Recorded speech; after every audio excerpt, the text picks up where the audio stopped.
नमस्कार। फ़िलहाल हम हैं उस वेबसाइट पर जिसके बारे में मैंने आपको इससे पिछले वाले वीडियो में बता दिया हुआ था। झारखंड में झारखंड राज्य फसल राहत योजना लागू हो गई है। इस योजना के अंतर्गत में अब अगर किसी भी प्रकार की आपदा के कारण से, प्राकृतिक आपदा के कारण से अगर किसानों का फसल नष्ट होता है तो उन्हें बिना किसी प्रीमियम भुगतान किए हुए बीमा राशि दी जाएगी, यानी किसानों को एक प्रकार से सहायता राशि प्रदान की जाएगी। इसके लिए आपको इस पोर्टल पर आना है, इस वेबसाइट पर आना है और यहाँ पर आपको पंजीकरण करना होगा। क्या क्या डॉक्यूमेंट लगेंगे पंजीकरण करने में, कैसे आप पंजीकरण करेंगे, क्या क्या डॉक्यूमेंट को आपको अपलोड करना होगा, मैं सभी चीज़ों के बारे में आज इस वीडियो को लेकर के आया हूँ, जिसमें मैं आपको डिटेल से बताऊँगा कि योजना में क्या क्या जो है वो चीज़ें कही गई हैं। कुल मिलाकर के 48 पन्नों की एक जो है वो यहाँ पर मार्गदर्शिका जारी की गई है, जिसके माध्यम से जो है वो आप यहाँ पर सारे चीज़ों को देख सकते हैं। तो जब आप इस वेबसाइट पर आएंगे तो यहाँ पर दिशा निर्देश के कॉलम में आप जाइएगा और यहाँ पर सर्कुलर लिखा हुआ है, इसे आप डाउनलोड कर लीजिएगा तो आपको वो सारी जानकारियाँ मिल जाएगी। तो मैंने यहाँ पर डाउनलोड कर लिया हुआ है। अब मैं मुख्य बातों को आपको दिखा देना चाहता हूँ। सबसे पहले आप सीधे पेज नंबर 7 पर आ जाइए। इसमें 48 पन्नों का ये पूरा का पूरा डॉक्यूमेंट है। पेज नंबर 7 पर आ जाइए। पेज नंबर 7 पर लिखा हुआ है किसानों को इस योजना के तहत किसी भी प्रकार का फसल बीमा प्रीमियम भुगतान करने की आवश्यकता नहीं होगी, यानी आपको किसी भी प्रकार से जो है वो भुगतान करने की आवश्यकता नहीं है।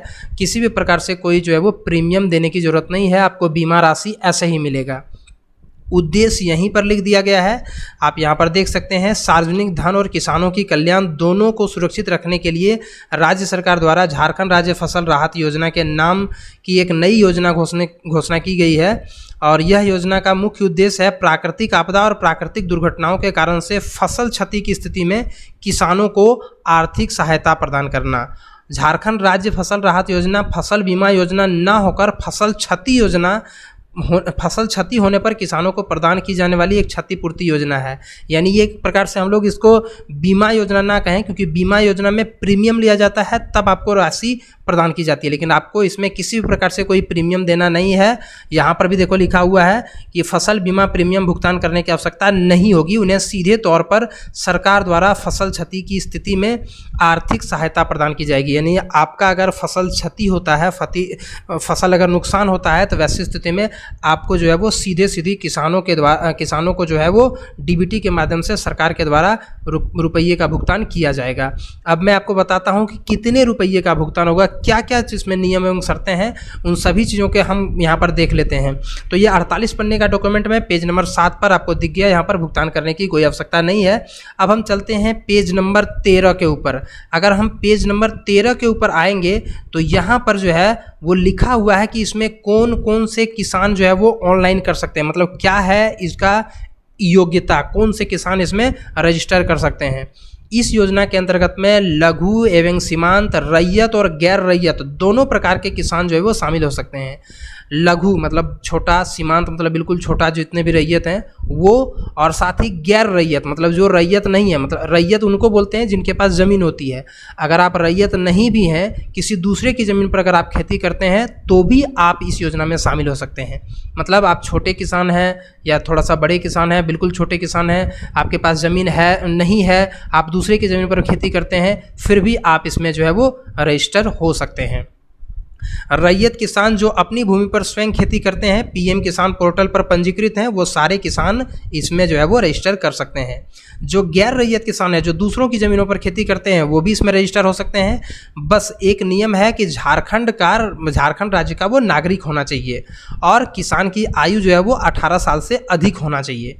किसान के पास जो है वो आधार नंबर होना चाहिए। आधार नंबर नहीं होने की स्थिति में एक दिया हुआ है सिस्टम, लेकिन वो काफ़ी पेचीदा है। इससे बढ़िया ये है कि आजकल आधार सबके पास है, तो आधार नंबर आपके पास होना चाहिए। अगर आप सरकारी या गैर मजरूआ ज़मीन पर खेती करने वाले किसान हैं तो आपको जो है वो राजस्व विभाग से एक बंदोबस्ती पट्टा या अन्य दस्तावेज, ये सब जो आपके पास होगा वो आपको ज़रूरत पड़ने वाला है इसमें, तब जाकर के आप इसमें कर सकते हैं। और कम से कम जो है वो 10 डिसमिल और अधिक से अधिक जो है वो 5 एकड़ भूमि पर आप खेती करते हैं तभी निबंधन करा सकते हैं। अगर आप 10 डिसमिल से कम ज़मीन पर अगर आप खेती करते हैं तो वैसी स्थिति में आप इसमें निबंधन नहीं करा सकते हैं। 10 डिसमिल से अधिकतम 5 एकड़ तक, 5 एकड़ से अधिक नहीं। और यह योजना सभी किसानों के लिए स्वैच्छिक होगा, मतलब आप चाहे तो इसमें रजिस्टर कर भी सकते हैं, नहीं भी कर सकते हैं। ये ज़रूरी नहीं है कि आपको रजिस्टर करना ही होगा, बाध्य नहीं है। और इस योजना का एक जो महत्वपूर्ण यहाँ पर नोट दिया हुआ है कि अनुसूचित जनजाति, अनुसूचित जाति, महिला, पहाड़िया जनजाति, आदिम जनजाति, इन सभी को इसमें जो है वो लाभ दिलाने का अधिकतम प्रयास करना है, ये इसमें लिखा हुआ है। अब कुछ अपवाद भी लिखा हुआ है, कौन कौन लोग इस योजना में सम्मिलित नहीं हो सकते हैं। तो यहाँ काफ़ी सारी चीज़ें लिखी हुई है, मैं शॉर्टकट में आपको बता देता हूँ। किसी भी प्रकार से सरकारी नौकरी ना हो, और सरकारी नौकरी में अगर आपका ग्रुप डी है तो फिर चलेगा, ग्रुप डी वाले किसान इसमें रजिस्टर कर सकते हैं, क्योंकि यहाँ पर आप देख सकते हैं MTS मल्टीटास्किंग स्टाफ ग्रुप 4 और ग्रुप डी के कर्मी को छोड़ करके, मतलब ये सारे लोग इसमें रजिस्टर कर सकते हैं। जिनका पेंशन 10,000 से अधिक मिलता है प्रति माह, वो इसमें रजिस्टर नहीं कर सकते हैं। लेकिन ग्रुप डी, ग्रुप 4 और MTS, उसको पेंशन अगर 10,000, 15,000, 20,000 कुछ भी मिलता हो तो वो इसमें रजिस्टर कर सकते हैं। यानी सरकारी नौकरी वाले रजिस्टर नहीं कर सकते हैं जो ग्रुप डी के ऊपर में है। ग्रुप A, B, C के किसान इसमें रजिस्टर नहीं कर सकते हैं। ग्रुप डी के किसान जो नौकरी में है ग्रुप डी में, वो रजिस्टर इसमें कर सकते हैं। और इनकम टैक्स भरने वाले भी इसमें रजिस्टर नहीं कर सकते हैं। जो प्रोफेशनल हैं जैसे डॉक्टर, इंजीनियर, वकील, ये सब भी इसमें रजिस्टर नहीं कर सकते हैं। अब हम आगे चलते हैं पेज नंबर 16 के ऊपर, जिसमें शर्तों के बारे में लिखा हुआ है। तो यहाँ पर आप देख सकते हैं ये पेज नंबर 16 में कुछ शर्तें लिखी हुई हैं कि अगर युद्ध, नाभिकीय जोखिम, इन सबों के कारण से अगर फसल का नुकसान होता है तो आपको इसमें लाभ नहीं मिलेगा। अगर दुर्भावनापूर्ण क्षति, मतलब आप योजना का लाभ उठाने के लिए अपने फसल को बर्बाद कर दीजिएगा तो फिर आपको इसका लाभ नहीं मिलेगा। अगर आप अवैज्ञानिक तरीकों से खेती करते हैं, जैसे तैसे आप बुआई वगैरह कर देते हैं, तो फिर आपको इसका लाभ नहीं दिया जाएगा।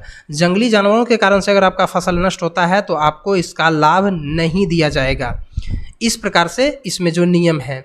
अब इसमें यहाँ पर आप देख सकते हैं कि लिखा हुआ है कि DBT के माध्यम से जो है वो किसानों को इसमें लाभ दिया जाएगा, डायरेक्ट बेनिफिट ट्रांसफ़र, जिसके लिए PFMS पोर्टल का इस्तेमाल किया जाएगा और वहीं से आपके खाते में सीधे पैसा भेजा जाएगा। अब मैं आपको सीधे सीधे ले चलता हूं पेज नंबर 17 के ऊपर। ये 17 नंबर पर आप देख सकते हैं किसानों को किस प्रकार से इसमें रजिस्टर करना है और क्या क्या डॉक्यूमेंट लगेगा, वो सारी चीज़ों के बारे में यहाँ पर लिखा हुआ है। एक पात्र किसान निम्नलिखित तरीकों से इस योजना के अंतर्गत में पंजीकरण करा सकते हैं। सबसे पहले क्या करना है कि किसान को जो है वो इस पोर्टल पर आना है, ये वाला जो वेबसाइट दिख रहा है इस पर आना है। और इस पर आने के बाद सबसे पहले आपको यहाँ पर किसान पंजीकरण, इसके ऊपर क्लिक करना है। फिर आपको अपना ID और पासवर्ड मिल जाएगा और उसके बाद आपको इसमें लॉगिन करना है और फिर इसमें आपको सारे डिटेल्स को भर देना है। मैं उस पर भी आपको बताऊँगा और भी डिटेल से। अभी फ़िलहाल यहाँ पर चलते हैं। इसमें आप देख सकते हैं कि सबसे पहले आपको एक आवेदन पत्र भरना होगा। वो आवेदन पत्र जो है वो उसका लिंक मैंने आपको डिस्क्रिप्शन बॉक्स में दे दिया है। एक ये वाला है जिसमें आपको घोषणा पत्र है ये, और दूसरा जो है ये वाला पत्र है जो आवेदन पत्र है। ये वाला पत्र को आपको भरना है। ये वाला जो आप फॉर्म देख रहे हैं इसको आपको भरना है। यहाँ देखिए मुखिया, ग्राम प्रधान, इन सबों से साइन कराना है। यहाँ आपके हल्का कर्मचारी या राजस्व कर्मचारी से साइन कराना है। यहाँ आपको खुद साइन करना है और इस फॉर्म में पूरा का पूरा डिटेल भरना है। ये घोषणा पत्र है। घोषणा पत्र सह शपथ पत्र जो है इसमें आपको जो है वो सारे डिटेल को डालना है। इसमें भी मुखिया वगैरह के बारे में मुखिया से अनुशंसा कराना है, उनका हस्ताक्षर और मुहर होना चाहिए, यहाँ किसान का साइन होना चाहिए। ये सभी चीज़ों को आपको अपलोड करना है। ये सभी चीज़ों का लिंक आपको डिस्क्रिप्शन बॉक्स में मिल जाएगा, वहाँ से आप इसे डाउनलोड कर सकते हैं इस फॉर्म को। तो अब हम चलते हैं पुनः यहाँ पर। तो आपको एक आवेदन पत्र भरना है। उसके बाद जोत का विवरण, मतलब कितने क्षेत्र पर आपने फसल बोई है उसका विवरण आपको डालना है। इसके बाद आपको अपना आधार नंबर, बैंक खाता या FSC कोड, ये सभी चीज़ों को ठीक तरीके से भरना है, गलत नहीं भरना है। और आवेदक के आधार कार्ड का हार्ड कॉपी, बैंक खाता और जिसमें IFSC कोड और नाम स्पष्ट रूप से दिखे, और मुखिया द्वारा, मुखिया, ग्राम प्रधान, राजस्व कर्मचारी या फिर CO के द्वारा निर्गत आपको वंशावली अपलोड करना है। एक बार ध्यान से सुन लें, किसी से भी आप करवा सकते हैं, चाहे तो मुखिया या फिर ग्राम प्रधान या फिर आपका जो राजस्व या हल्का कर्मचारी है या फिर सीईओ, अगर कहीं से भी आप वंशावली सत्यापित करा करके अपलोड कर देते हैं तो फिर वो मान्य होगा। तो आप इन सारे डॉक्यूमेंट को ज़रूर अपलोड कर दें, तभी जा करके आप इसमें जो है वो रजिस्टर कर सकते हैं। मतलब आपको क्या क्या चीज़ चाहिए, अपना आधार कार्ड, अपना बैंक खाता, ज़मीन का पर्चा या जो भी खतियान वगैरह है वो सब, इसके अलावे एक घोषणा पत्र ये वाला, और इसके अलावे ये वाला फॉर्म, और मुखिया, ग्राम प्रधान, राजस्व कर्मचारी या फिर सीईओ के द्वारा निर्गत आपको वंशावली अपलोड करना है। वो सारे डॉक्यूमेंट को आपको अपलोड करना है, तभी जाकर के आप इसमें रजिस्टर कर सकते हैं, अन्यथा आप रजिस्टर नहीं कर सकते हैं। हालांकि रजिस्ट्रेशन का प्रोसेस काफ़ी आसान है। जो पात्र किसान ऑनलाइन आवेदन नहीं भर सकते हैं वो इस आवेदन पत्र को डाउनलोड करना है और हार्ड कॉपी वगैरह इन सबों को जो है वो आवेदन पत्र पर स्कैन करके अपलोड कर देना है। ये तमाम चीज़ें मैंने आपको बता ही दिया। इसके अलावे यहाँ पर और भी कुछ लिखे हुए हैं कि अगर आप नहीं कर, स्वयं अगर कर पाते हैं तो ठीक है, अगर नहीं कर पाते हैं तो वैसी स्थिति में जो है वो आपको अपना नज़दीकी जो भी CSC सेंटर है, जो भी प्रज्ञा केंद्र है, वहाँ पर जाना है और वहाँ पर जाकर के आपको रजिस्ट्रेशन करना है। 40 रुपये जो है, यहाँ पर एक शुल्क भी लिखा हुआ है कि 40 रुपये जो है वो इसका शुल्क है। और इसके लिए जो है वो आप अगर स्वयं कर सकते हैं इस वेबसाइट पर आकर के अपने मोबाइल से या अपने कंप्यूटर से तो अच्छी बात है, अगर नहीं कर सकते हैं तो वैसी स्थिति में आप जो है वो लैम्प्स, पैक्स भी जा सकते हैं, पैक्स से भी करा सकते हैं, CSC यानी कॉमन सर्विस सेंटर से भी जाकर के आप करा सकते हैं। आप जैसे इसमें आवेदन कर देंगे, आप जैसे ऑनलाइन इसमें कर देंगे तो आपको जो है एक पंजीकरण संख्या आपको दे दिया जाएगा। पंजीकरण संख्या मिलने के बाद आप जो है वो, और ये पंजीकरण संख्या किसान के मोबाइल नंबर पर भी जाएगा। मोबाइल नंबर इसमें आवश्यक है, मोबाइल नंबर आपको देना ही होगा और उस पर जो है वो पंजीकरण संख्या जाएगा, जिसके माध्यम से आप लॉगिन कर सकेंगे इसमें। अब हम चलते हैं पेज नंबर 18 पर। यहाँ प्रक्रिया लिखी हुई है। प्रक्रिया में क्या है, सबसे पहले आपने ऑनलाइन आवेदन कर दिया। ऑनलाइन आवेदन करने के बाद वो चल जाएगा कर्मचारी, राजस्व कर्मचारी जो है उनके लॉगिन में। वहाँ से वो अगर आपके आवेदन को देखते हैं, अगर ठीक है तो फिर वहाँ CI यानी अंचल निरीक्षक के लॉगिन में भेजा जाएगा। अगर वहाँ से भी आपका पास हो जाता है तो CO के लॉगिन में जाएगा। CO सर भी आपका अगर पास कर देते हैं तो वैसी स्थिति में AC सर के यहाँ जाएगा। AC सर अगर पास कर देते हैं तो DC सर के पास जाएगा, और DC सर अगर पास कर देते हैं तो वैसी स्थिति में जो है वो DLCC जो है वो 2% किसानों की सूची सौंपेंगे और तब जाकर के आपको इसका लाभ मिल जाएगा। पहले आकलन होगा कि कितने % फसल जो है वो नष्ट हुआ है, तब जाकर के मिलेगा। अगर कहीं से आपका आवेदन अस्वीकृत होता है, मान लीजिए कि आपने आवेदन किया और आपको CI यानी अंचल निरीक्षक से आपका आवेदन अस्वीकार कर दिया जाता है, तो आपके मोबाइल पर जो है वो मैसेज जाएगा और फिर आपको पुनः अपलोड करने के लिए डॉक्यूमेंट वगैरह को बोलेगा। और अंचल निरीक्षक उसमें आपको कारण भी बताएंगे कि किस कारण से आपका आवेदन जो है वो रिजेक्ट किया गया है। वो सारे कारण जो है वो लिखित रूप में होंगे। फसल का आकलन होगा, आकलन होने के बाद ही आपको जो है वो इसका लाभ दिया जाएगा। मतलब अलग अलग जो है वो जो सरकार के अलग अलग कमेटियां हैं वो सारा आकर के फसलों का पहले आकलन करेंगे कि कितना % नुकसान हुआ है, तब जाकर के वो आपको इसका लाभ देंगे। कितना आपको पैसा मिलेगा ये भी जानना जरूरी है। कम से कम 20% फसल नुकसान होगा तभी जाकर के आपको इसका लाभ मिलेगा, अन्यथा मिलेगा ही नहीं। मतलब 20% फसल नुकसान होना चाहिए तभी इसका लाभ आपको मिलेगा। 20% से अधिक हो तब तो और ज़्यादा लाभ मिलने की संभावना है। कितना मिलेगा वो भी आप यहाँ देख लें। आप जितना भरते हैं उस अनुसार से, मान लीजिए आपका फसल 20% नुकसान होता है तो 3000 रुपया प्रति एकड़ के दर से दिया जाएगा। अगर आपने 1 एकड़ फॉर्म में भरा है तो आपको 3000 रुपये मिलेगा। अगर आपने हाफ एकड़, आधा एकड़ भरा है तो आपको 1500 रुपया ही मिलेगा। मतलब उसी अनुपात में आप कैलकुलेट कर सकते हैं। अगर आपका फसल 21 से 25% नुकसान हुआ है तो 3075 रुपया प्रति एकड़ मिलेगा, और उसी अनुपात में आप कैलकुलेट कर सकते हैं। इस प्रकार से यहाँ आपके सामने लिस्ट है, इस लिस्ट को आप देख सकते हैं। कम से कम 10 डिसमिल से लेकर के 5 एकड़ तक ही ज़मीनें होना चाहिए। ये यहाँ पर साइड में लिखा हुआ है कितना रेट मिलेगा, कितना % नुकसान होने पर, वो यहाँ पर आप देख सकते हैं। और कम से कम आपको 200 रुपया ज़रूर मिलेगा। अगर कम से कम अगर मिलता है तो 200 रुपया ज़रूर मिलेगा। तो इस अनुसार से आप वीडियो को पॉज करके यहाँ कैलकुलेट कर सकते हैं और उसे देख सकते हैं। किसी भी प्रकार से अगर इसमें अन्य भी चीज़ों के बारे में हम थोड़ा सा जान लेते हैं कि कम से कम इसमें जो है वो डीबीटी के माध्यम से पैसा आपको दिया जाएगा। और अगर किसी प्रकार की आपको कोई शिकायत होती है, अगर मान लीजिए किसी कारणवश से आपको जो है वो किसी से अस्वीकृत कर दिया गया या किसी अन्य कारणों से अगर आपको दिक्कत होती है तो आप शिकायत भी कर सकते हैं। और शिकायत करने के लिए 4 स्तरीय कमेटी बनाई गई है। ये 4 स्तरीय कमेटी कौन कौन से है? एक पंचायत स्तर की कमेटी, एक प्रखंड स्तर की कमेटी, एक जिला स्तर की कमेटी और एक राज्य स्तर की कमेटी। मतलब ये 4 कमेटी है जहाँ पर आप शिकायत कर सकते हैं। आप अपने पंचायत में भी इसका शिकायत कर सकते हैं पंचायत सचिव के पास। उन्हें जो है वो पंचायत स्तर पर उन्हीं के पास आपको शिकायत करनी है। तो यहाँ पर आप देख सकते हैं वो शिकायत से संबंधित सभी चीज़ों के बारे में लिखा हुआ है।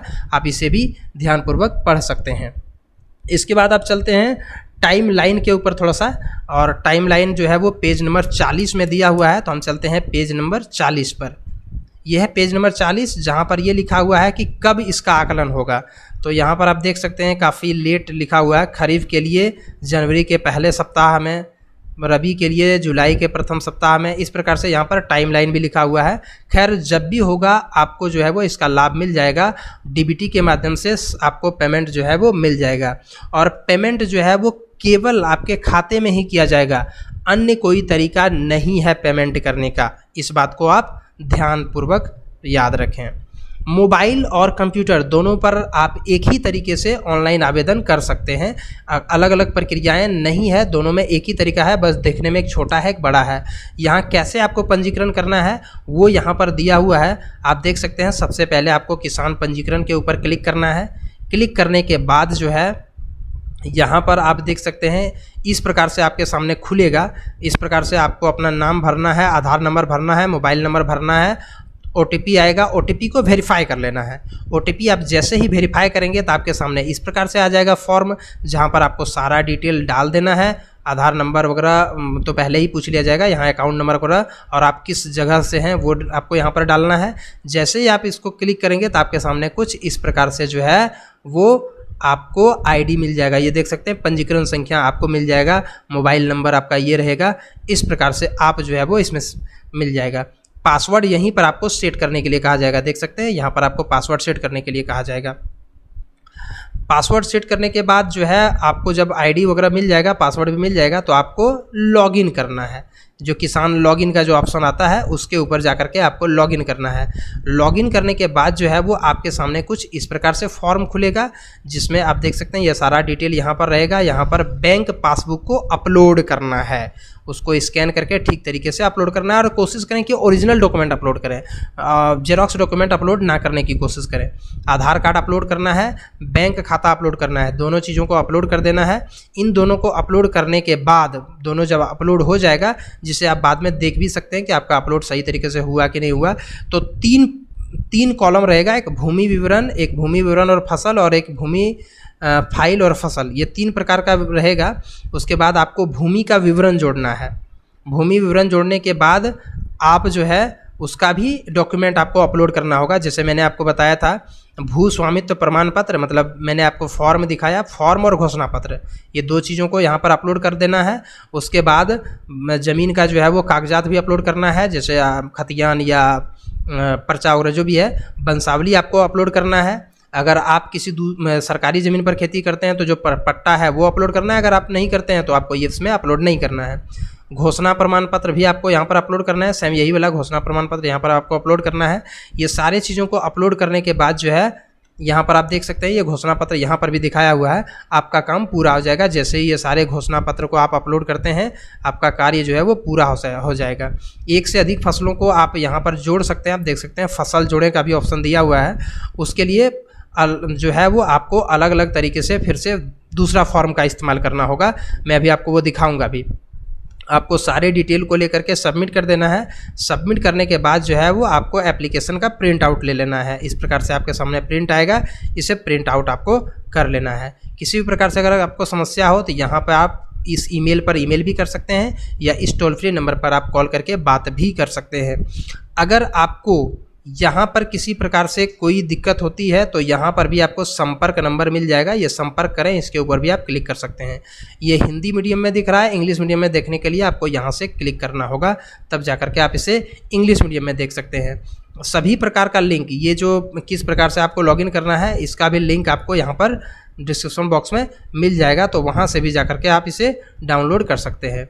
ये है घोषणा पत्र, इसका भी लिंक मिल जाएगा। ये है फॉर्म, और फॉर्म में एक जो इंटरेस्टिंग बात लिखी गई है वो आप देख सकते हैं। यहाँ लिखा हुआ है एक फसल एवं एक प्लॉट के लिए आवेदन पत्र, यानी एक फसल के लिए ये एक ही आवेदन पत्र होगा, अलग अलग फसलों के लिए अलग अलग आवेदन पत्र अपलोड करना होगा।